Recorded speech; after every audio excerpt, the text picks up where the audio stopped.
Cowboy Nation, you tuned in to Repping the Star with Jason Sibley. So before I dive into everything, I just first want to say thank you to all the new subscribers, those that are following, sharing. I appreciate it. I love hearing from y'all. I love hearing from a diehard Cowboys fan. So keep them coming. So if you are not subscribed, go ahead and subscribe. Go ahead and share, follow, and do all the above. But let's dive into a week 16. So Dallas Cowboys are facing the Miami Dolphins in Miami Sunday.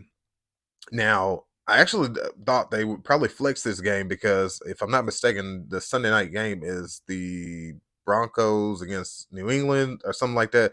I figured this would be the matchup people will want to see. Both teams are 10-4 at this point, and I feel like that would be, prime time football right there. But it is what it is. But this is if there was a game all season long that I was like, like, and not don't get me wrong. Do I ever doubt my team? Nah, you those that follow me know, man, I'm a ride or die Cowboy fan, but I'm also one of those people. I'm a realist at the same token. So this was the game that I was very concerned due to the speed of Miami. That's my biggest concern. Now, mind you, there's so many factors. It could be that even with the game Sunday, the Bills game, that was a hard game to watch, but it also exposed a lot about our team. So I feel like our run defense struggled mightily. I mean, when a QB can sit back and just say, "Hey, no, we're just gonna run, run, run, run, run." I don't care if I even touch 100 yards of passing. We're just gonna run and win this game. Those make me concerned when you got a team that's coming in and they have two great running backs. Now, mind you, this league is a copycat league, so typically if you put something out on film, trust me, there's other teams that's going to be paying attention to that, and they say, "Oh, okay, if that's how Buffalo exploited them, this is exactly what we're going to do." See, they're going to keep doing it until you show that, hey, now we fixed that issue, we resolved that. So now they got to go back to the drawing board. And that's my biggest concern. I wonder how Dan Quinn and the coaches are getting this team ready for what they're about to face on Sunday. Granted, in the past, Cowboys had a good history as when anytime they got hit in the mouth, they always responded the next game in a big way. So I'm hoping that this is the same situation that's about to happen. That you got hit in the mouth, you got embarrassed. Whether y'all could say it's the stomach flu, you could say it was the scheme, you could say it was the weather, you could say many different things. But what I do know is they got to play. They're going to have to play. And I try not to get so caught up in what everybody else is talking about right now, talking about seeding and what place we're going to finish in the playoffs and this and that. Who could we face in the playoffs? Who could be at the NFC Championship game? I'm gonna be honest with you. Y'all thinking way down the line, and I'm thinking more like, can we just focus on Sunday? Let's just focus on Sunday. Like I don't all that stuff is going to come. We are clinched the playoffs, so we know that stuff is coming. What we have to focus on now is each game at a time. And I'm sorry, I don't look past Miami. I don't care who we play next. I don't care the game after that, and so on and so forth. Let's focus on here. Do your job Sunday. That's all I want to focus on. So I'm hoping that we do have that history kind of repeats itself, saying, hey, Cowboys are going to respond in a major way. But I think that, the run defense is probably my biggest concern in this upcoming game. Now, granted, this team also has Waddle. This team also has Tyreek Hill, and which is one of the things I've been most concerned about with our defense plan is having Tyreek Hill, because I'm telling you, the dudes, they call him cheated. Like I get it. You know what I mean? I'm not even going to front with you. I actually have Tyreek Hill on my fantasy, and he has been, one of the reasons why I've been so consistent in my winning on fantasy football. It's just, most defenses do not aren't able to contain him, and that speed and the go routes are one of the biggest things that I hope does not happen. But I'm telling you, it's going, man, it's going to freak me out if it does. But the jet sweep using Tyreek Hill, I'm telling you, him catching in the backfield and just breaking on us like that is going to be a concern of mine. But I do feel like with Mozart, and I'm probably saying his name wrong, and a, a chain or whatever his name is, I'm sorry, I don't necessarily know the how to pronounce their name. That's not my team, but I'm just gonna tell you, I know their game and I know their skills. So you got two solid running backs. I know the rookie was injured for a few weeks, so Mozart was the one who was really kind of taking the loads, but you got both of them healthy now. So it's a 1-2 punch.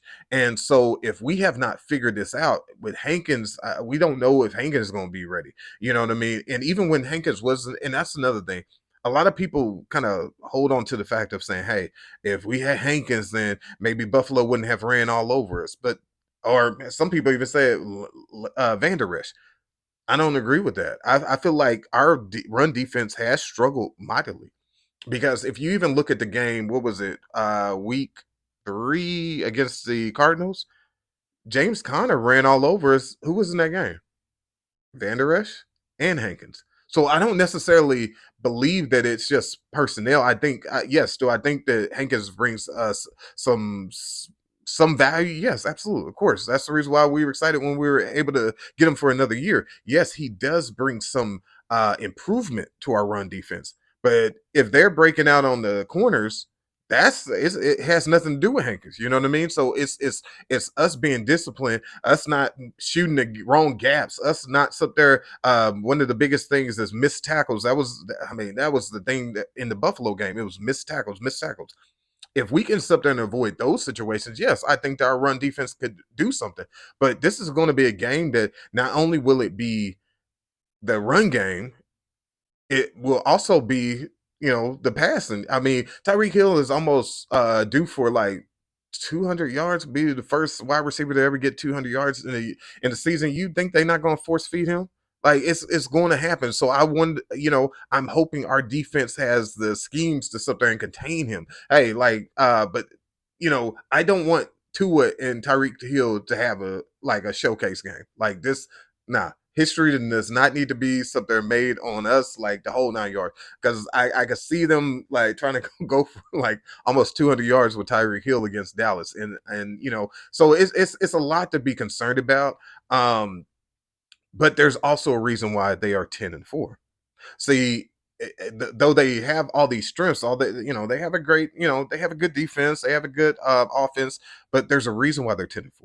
Because even with those weapons, if you are able to contain them, if you're able to make Tua throw an interception, if you're able to get them to cough up the ball, that's what we're gonna have to do. One of the things is what I was talking about earlier about the kind of like the copycat league. The only way the copycat league can actually work in this manner, where it's saying, hey, no, we're just going to run the ball down your throat, like Buffalo did. The only way that actually works is your team actually has to be ahead of us.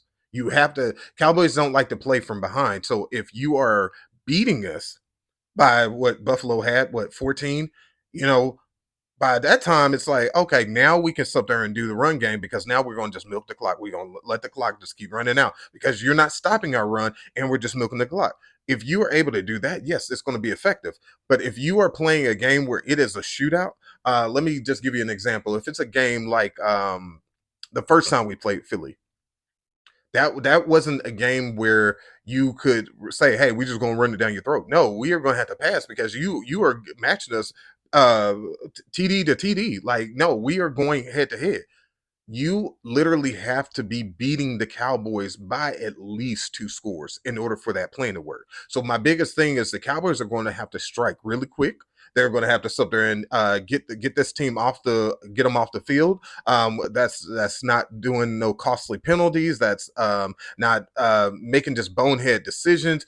We can, if we are able to get them 3 and out, you ain't worried about no tush push in this game. You are not worried about any crazy mechanics. You are saying, hey, if you can stop them and force them to punt the ball to you, you can go up there and at least, at minimum, in my opinion, normally I always say, hey man, at minimum get some points on the board, even if it's 3 points. But when you're playing a team with a very potent offense, now you got to get touchdowns, or your defense got better show up to the point where you keeping them off the scoreboard.